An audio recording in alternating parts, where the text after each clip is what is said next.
Friends, ಇವತ್ತು ನಮ್ಮ market ಯಾಕೆ ಇವತ್ತು ಈ ಥರ ಫಾಲ್ ಆಗಿರೋದು? ಪ್ರತಿಯೊಂದು ಇಂಡಿಸಿಸ್ ನೋಡ್ಕೊಂಡ್ರು ಎಬೋವ್ 1% ಫಾಲ್ ಆಗಿದೆ. ಅದಾದಮೇಲೆ ಈ ಬಾಂಡ್ ಮಾರ್ಕೆಟ್ ನೋಡಿಕೊಂಡ್ರೆ ತುಂಬಾ ಪಾಸಿಟಿವ್ ಆಗಿ ಗ್ರೋ ಆಗ್ತಾ ಇದೆ. ಅದರಿಂದ ನಮ್ಮ ಮಾರ್ಕೆಟ್ಸ್ಗೆ ಯಾವ ಥರ ನೆಗೆಟಿವ್ ಆಗುತ್ತೆ, ಈ ಥರ ಇಂಪಾರ್ಟೆಂಟ್ ಇನ್ಫಾರ್ಮೇಷನ್ ಎಲ್ಲ ಈ ವಿಡಿಯೋದಲ್ಲಿ ಶೇರ್ ಮಾಡ್ತಾ ಇದ್ದೀನಿ. ಅದಕ್ಕೋಸ್ಕರ ಈ ವಿಡಿಯೋನ ಯಾರನ್ನೂ ಸ್ಕಿಪ್ ಮಾಡೋಕ್ಕೆ ಹೋಗಬೇಡಿ.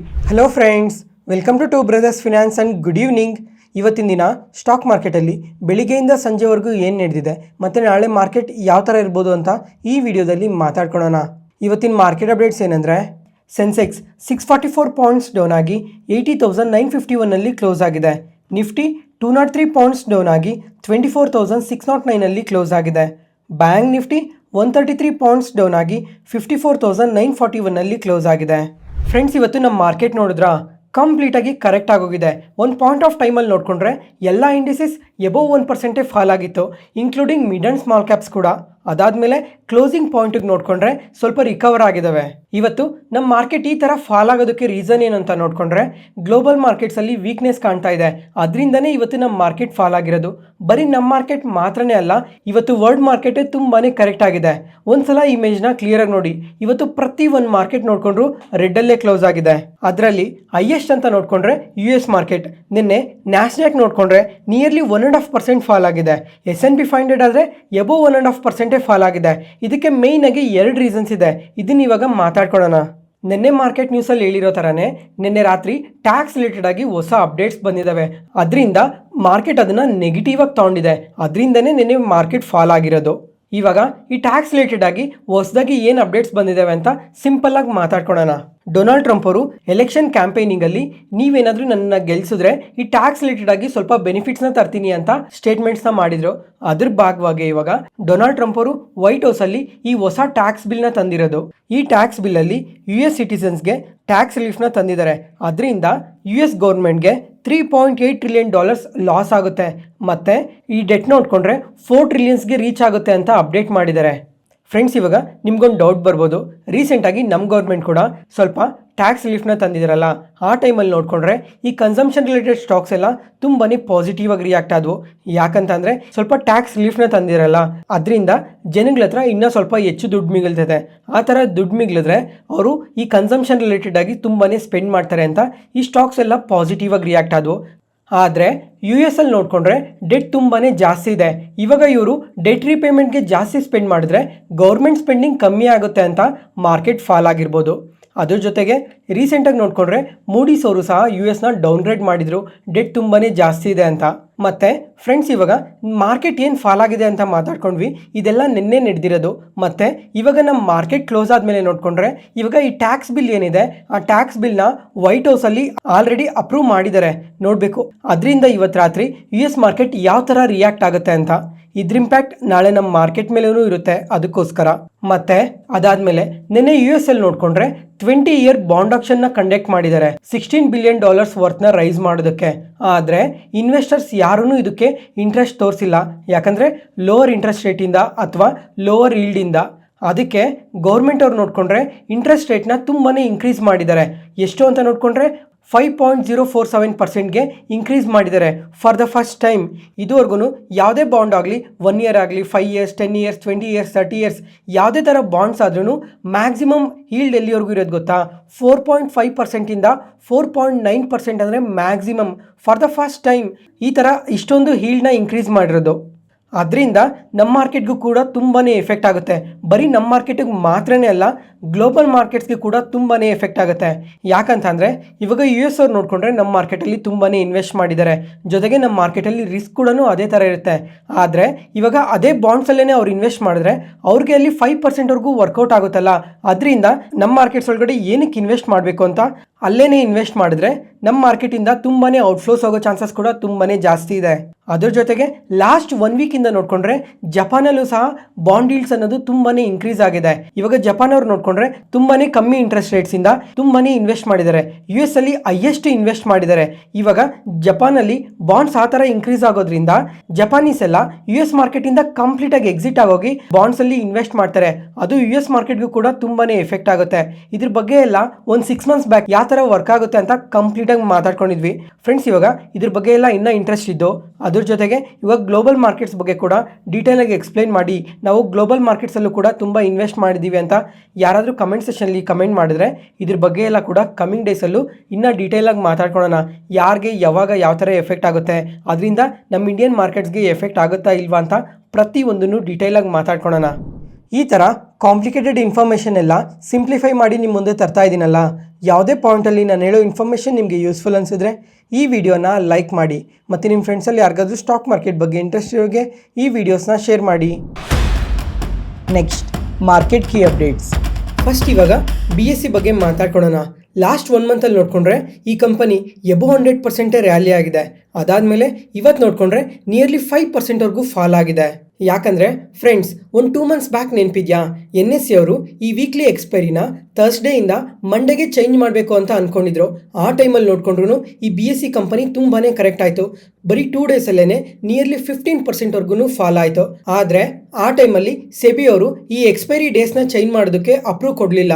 ಮತ್ತೆ ಅದಾದಮೇಲೆ ಇವತ್ತು ನೋಡಿಕೊಂಡ್ರೆ ಸೋರ್ಸಸ್ಸಿಂದ ಬಂದಿರೋ ಇನ್ಫಾರ್ಮೇಷನ್ ಅಂತ ಫಿನಾನ್ಷಿಯಲ್ ಪ್ಲಾಟ್ಫಾರ್ಮ್ಸಲ್ಲಿ ಒಂದು ಡೇಟಾ ಅಪ್ಡೇಟ್ ಆಗಿದೆ. ಇವಾಗ ಸೆಬಿ ಅವ್ರು ನೋಡಿಕೊಂಡ್ರೆ ಈ ಇಂಡೆಕ್ಸ್ ಎಕ್ಸ್ಪೈರಿ ರಿಲೇಟೆಡ್ ಆಗಿ ಹೊಸ ಸರ್ಕ್ಯುಲರ್ನ ರಿಲೀಸ್ ಮಾಡ್ತಾರೆ ಅಂತ ಅಪ್ಡೇಟ್ ಆಗಿದೆ. ಆ ಸರ್ಕ್ಯುಲರಲ್ಲಿ ನೋಡಿಕೊಂಡ್ರೆ ಈ ಟ್ಯೂಸ್ಡೇ ವೀಕ್ಲಿ ಆಪ್ಷನ್ ಕಾಂಟ್ರಾಕ್ಟ್ ಎಕ್ಸ್ಪೈರಿನ NSE ಅವ್ರಿಗೆ ಅಪ್ರೂವ್ ಮಾಡೋ ಚಾನ್ಸಸ್ ಜಾಸ್ತಿ ಇದೆ ಅಂತ ಅಪ್ಡೇಟ್ ಆಗ್ತಾ ಇದೆ. ಫ್ರೆಂಡ್ಸ್, ಇವಾಗ ಈ ಥರ ಟ್ಯೂಸ್ಡೇ ಎಕ್ಸ್ಪೈರಿ ಏನಾದರೂ NSE ಅವ್ರಿಗೆ ಅಪ್ರೂವ್ ಮಾಡಿದ್ರೆ ಅದು BSEಗೆ ಎಫೆಕ್ಟ್ ಆಗೋ ಚಾನ್ಸಸ್ ತುಂಬಾ ಜಾಸ್ತಿ ಇದೆ. ಮತ್ತು BSE ಟ್ರೇಡಿಂಗ್ ವಾಲ್ಯೂಮ್ಸ್ ಕೂಡ ಡೌನ್ ಆಗುತ್ತೆ ಡಿರೈವೇಟಿವ್ ಸೆಗ್ಮೆಂಟಲ್ಲಿ. ಅದರಿಂದ BSEಗೆ ಇದು ತುಂಬಾ ನೆಗೆಟಿವ್ ಆಗುತ್ತೆ. ನೋಡೋಣ ಕಮಿಂಗ್ ಟೈಮಲ್ಲಿ ಈ ಎಕ್ಸ್ಪೈರಿ ರಿಲೇಟೆಡ್ ಆಗಿ ಏನಾದರೂ ಚೇಂಜಸ್ ಅಪ್ಡೇಟ್ ಆಗುತ್ತಾ ಅಂತ. ಇವತ್ತು ಸೆಬಿ ಚೇರ್ಮನ್ ಆದ ತುಹಿಕಾಂತ್ ಪಾಂಡೆ ಅವರು ಕೂಡ ಈ NSE IPO ಬಗ್ಗೆ ಕೂಡ ಮಾತಾಡಿದ್ದಾರೆ.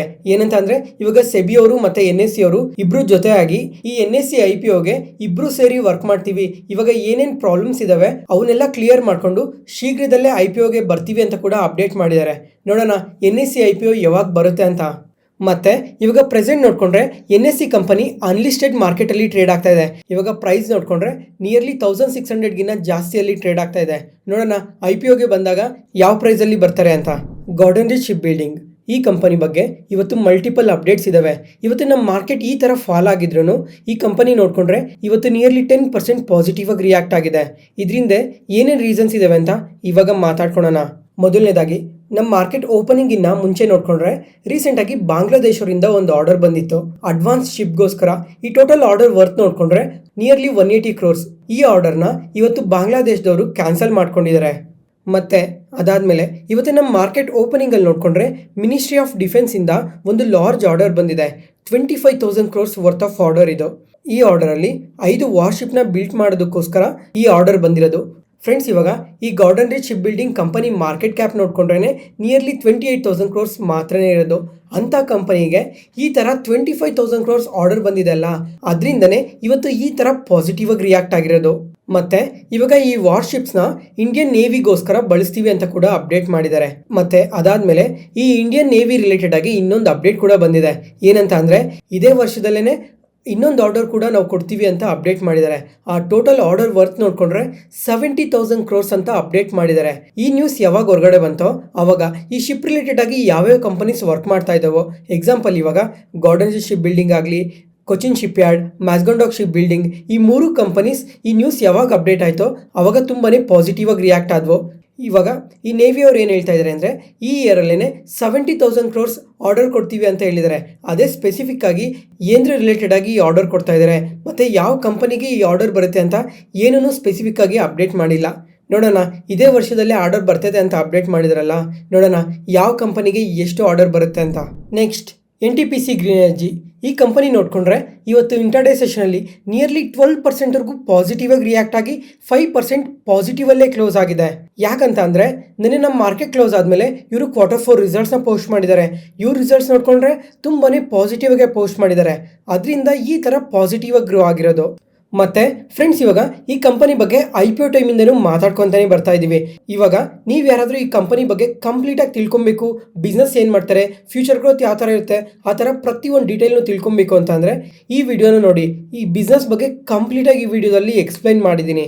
ನೆಕ್ಸ್ಟ್ ಇವಾಗ ಈ ಕಂಪನಿ ರಿಸಲ್ಟ್ಸ್ ನೋಡಿಕೊಂಡ್ರೆ ಇಯರ್ ಆನ್ ಇಯರ್ಲಿ ರೆವಿನ್ಯೂಸ್ ನೋಡಿಕೊಂಡ್ರೆ 22% ಇನ್ಕ್ರೀಸ್ ಆಗಿದೆ ಮತ್ತು ಪ್ರಾಫಿಟ್ಸ್ ನೋಡಿಕೊಂಡ್ರೆ 188% ಇನ್ಕ್ರೀಸ್ ಆಗಿದೆ.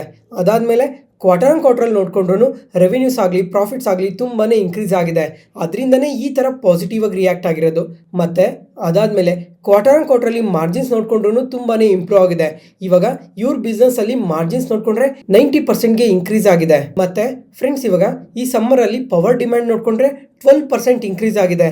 ಈ ಥರ ಪವರ್ ಡಿಮ್ಯಾಂಡ್ ಇನ್ಕ್ರೀಸ್ ಆಗೋದ್ರಿಂದ ಈ NTPC ಗ್ರೀನ್ ಎನರ್ಜಿಗಂತೂ ತುಂಬಾ ಪಾಸಿಟಿವ್ ಆಗುತ್ತೆ. ನೋಡೋಣ ಕಮ್ಮಿಂಗ್ ಟೈಮಲ್ಲೂ ಇವರು ಇನ್ನೂ ಯಾವ ಥರ ಗ್ರೋ ಆಗ್ತಾರೆ ಅಂತ.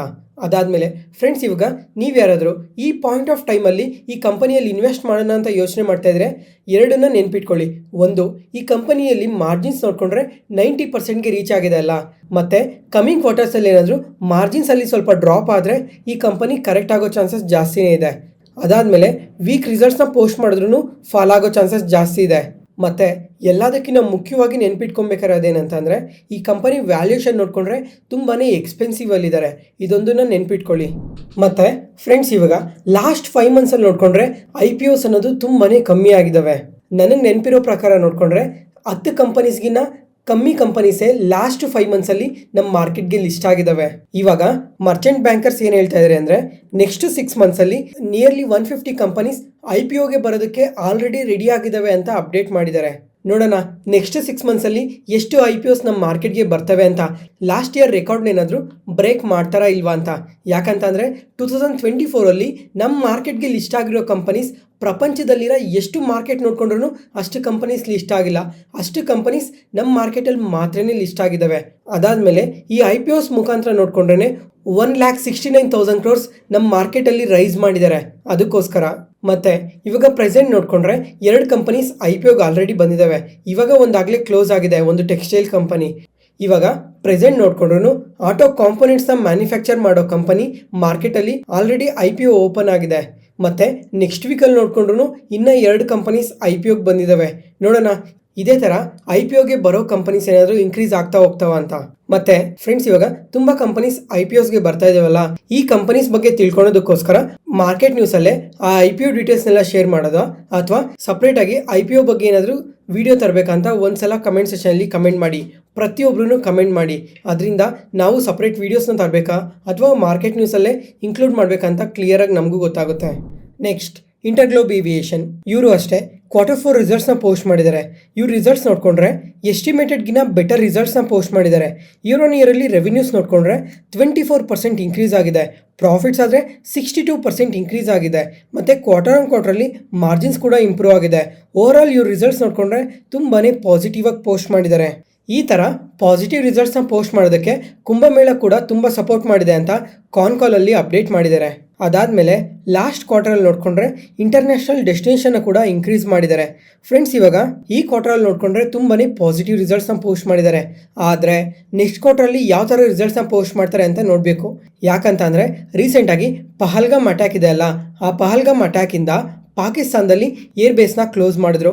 ಅದಾದಮೇಲೆ ಇಂಡಿಯಾದಲ್ಲಿ ನೋಡ್ಕೊಂಡ್ರು ನಿಯರ್ಲಿ 5 ಡೇಸ್ವರೆಗೂ ಫ್ಲೈಟ್ಸ್ನ ಸ್ಟಾಪ್ ಮಾಡಿದ್ರು. ಅದರಿಂದ ನೆಕ್ಸ್ಟ್ ಕ್ವಾರ್ಟರಲ್ಲಿ ಅದ್ರ ಇಂಪ್ಯಾಕ್ಟ್ ಕಾಣೋ ಚಾನ್ಸಸ್ ತುಂಬಾ ಜಾಸ್ತಿ ಇದೆ. ಅದ್ರ ಜೊತೆಗೆ ಇವಾಗ ಇಂಡಿಯಾದಲ್ಲಿ ನೋಡ್ಕೊಂಡ್ರೆ ಈ ಏವಿಯೇಷನ್ ಸೆಗ್ಮೆಂಟಲ್ಲಿ ಹೈಯೆಸ್ಟ್ ಮಾರ್ಕೆಟ್ ಶೇರ್ ಇರೋ ಕಂಪನಿ ಕೂಡ ಇದೇ ಆಗಿದೆ. ಅದರಿಂದ ಇಂಪ್ಯಾಕ್ಟ್ ಸ್ವಲ್ಪ ಜಾಸ್ತಿ ಇರೋ ಚಾನ್ಸಸ್ ಕೂಡ ತುಂಬಾ ಜಾಸ್ತಿ ಇದೆ. ಇರ್ಕಾನ್ ಇಂಟರ್ನ್ಯಾಷನಲ್ ಈ ಕಂಪನಿ ನೋಡಿಕೊಂಡ್ರೆ ಇವತ್ತು ಇಂಟರ್ಡೇ ಸೆಷನಲ್ಲಿ ನಿಯರ್ಲಿ 2%ವರೆಗೂ ಫಾಲ್ ಆಗಿದೆ. ಇದೊಂದು ರೈಲ್ವೆ PSU ಕಂಪನಿ. ಇವರು ರೈಲ್ವೆ ಕನ್ಸ್ಟ್ರಕ್ಷನ್ ಇನ್ಫ್ರಾಸ್ಟ್ರಕ್ಚರ್ ಪ್ರಾಜೆಕ್ಟ್ಸ್ನ ಹ್ಯಾಂಡಲ್ ಮಾಡ್ತಾರೆ. ಮತ್ತು ಇವ್ರ ರಿಸಲ್ಟ್ಸ್ ನೋಡಿಕೊಂಡ್ರೆ ಇಯರ್ ಆನ್ ಇಯರಲ್ಲಿ ರೆವಿನ್ಯೂಸ್ 10% ಡೌನ್ ಆಗಿದೆ. ಪ್ರಾಫಿಟ್ಸ್ ಆದರೆ 15% ಫಾಲ್ ಆಗಿದೆ. ಮತ್ತು ಕ್ವಾರ್ಟರ್ ಆನ್ ಕ್ವಾರ್ಟರಲ್ಲಿ ನೋಡಿಕೊಂಡ್ರೆ ರೆವಿನ್ಯೂಸ್ ಮತ್ತು ಪ್ರಾಫಿಟ್ಸಲ್ಲಿ ಸ್ವಲ್ಪ ಇನ್ಕ್ರೀಸ್ ಆಗಿದೆ. ಈ ಥರ ವೀಕ್ ರಿಸಲ್ಟ್ಸ್ನ ಪೋಸ್ಟ್ ಮಾಡಿರೋದಕ್ಕೆ ಇವತ್ತು ಫಾಲ್ ಆಗಿರೋದು. ಅದಾದಮೇಲೆ ಈ ಕ್ವಾರ್ಟರಲ್ಲಿ ನೋಡಿಕೊಂಡ್ರೆ ಎಕ್ಸ್ಪೆನ್ಸಸ್ 19% ಇನ್ಕ್ರೀಸ್ ಆಗಿದೆ ಅಂತ ಕೂಡ ಅಪ್ಡೇಟ್ ಮಾಡಿದ್ದಾರೆ. ಅದ್ರ ಇಂಪ್ಯಾಕ್ಟೇ ಪ್ರಾಫಿಟ್ಸಲ್ಲಿ ಕಾಣ್ತಾ ಇರೋದು. ಅದಾದಮೇಲೆ RVNL ಇವರು ಅಷ್ಟೇ Q4 ರಿಸಲ್ಟ್ಸ್ನ ಪೋಸ್ಟ್ ಮಾಡಿದ್ದಾರೆ. ಇವ್ರ ರಿಸಲ್ಟ್ಸ್ ನೋಡಿಕೊಂಡ್ರು ತುಂಬಾ ವೀಕ್ ರಿಸಲ್ಟ್ಸ್ನ ಪೋಸ್ಟ್ ಮಾಡಿದ್ದಾರೆ. ಇಯರ್ ಆನ್ ಇಯರಲ್ಲಿ ರೆವಿನ್ಯೂಸ್ ಮತ್ತು ಪ್ರಾಫಿಟ್ಸ್ ಎರಡೂ ಡ್ರಾಪ್ ಆಗಿದೆ. ನೆಕ್ಸ್ಟ್ ಕೋಲ್ಗೇಟ್ ಪಾಲ್ಮೋಲಿವ್ ಇವರಾದರೆ ಎಸ್ಟಿಮೇಟೆಡ್ಗಿನ್ನ ಬಿಲೋ ರಿಸಲ್ಟ್ಸ್ನ ಪೋಸ್ಟ್ ಮಾಡಿದ್ದಾರೆ. ಅದರಿಂದನೇ ಇವತ್ತು ಇಂಟರ್ಡೇ ಸೆಷನಲ್ಲಿ ನೋಡಿಕೊಂಡ್ರೆ ನಿಯರ್ಲಿ 5%ವರೆಗೂ ಫಾಲ್ ಆಗಿತ್ತು. ಇವಾಗ ಇಯರ್ ಆನ್ ಇಯರಲ್ಲಿ ಸೇಲ್ಸ್ ಮತ್ತು ಪ್ರಾಫಿಟ್ಸ್ ಎರಡೂ ಡ್ರಾಪ್ ಆಗಿದೆ. ಅದಾದಮೇಲೆ ಈ ಥರ ರಿಸಲ್ಟ್ಸ್ನ ಪೋಸ್ಟ್ ಮಾಡಿದ್ಮೇಲೆ 27 ರೂಪೀಸ್ ಪರ್ ಶೇರ್ ಡಿವಿಡೆಂಡ್ನ ಕೂಡ ಅನೌನ್ಸ್ ಮಾಡಿದ್ದಾರೆ. ಇವತ್ತಿಗೆ ಅಪ್ಡೇಟ್ಸ್ ಮುಗೀತು. ಈ ವಿಡಿಯೋ ಇಷ್ಟ ಆದರೆ ಲೈಕ್ ಮಾಡಿ, ಶೇರ್ ಮಾಡಿ, ಸಬ್ಸ್ಕ್ರೈಬ್ ಆಗಿ. ಮತ್ತೆ ನಾಳೆ ಹೊಸ ಸ್ಟಾಕ್ ಮಾರ್ಕೆಟ್ ನ್ಯೂಸ್ ಅನಾಲಿಸಿಸ್ ವಿಡಿಯೋಲಿ ಸಿಗೋಣ. ನಾನು ಹೇಳಿದ ಇನ್ಫಾರ್ಮೇಷನಲ್ಲಿ ಯಾವುದೇ ಥರ ಡೌಟ್ ಇದ್ದರೂ ಕಮೆಂಟ್ ಸೆಷನಲ್ಲಿ ಕಮೆಂಟ್ ಮಾಡಿ. ಪ್ರತಿಯೊಂದು ಕಮೆಂಟ್ಗೂ ರಿಪ್ಲೈ ಕೊಡ್ತೀನಿ. Thank you.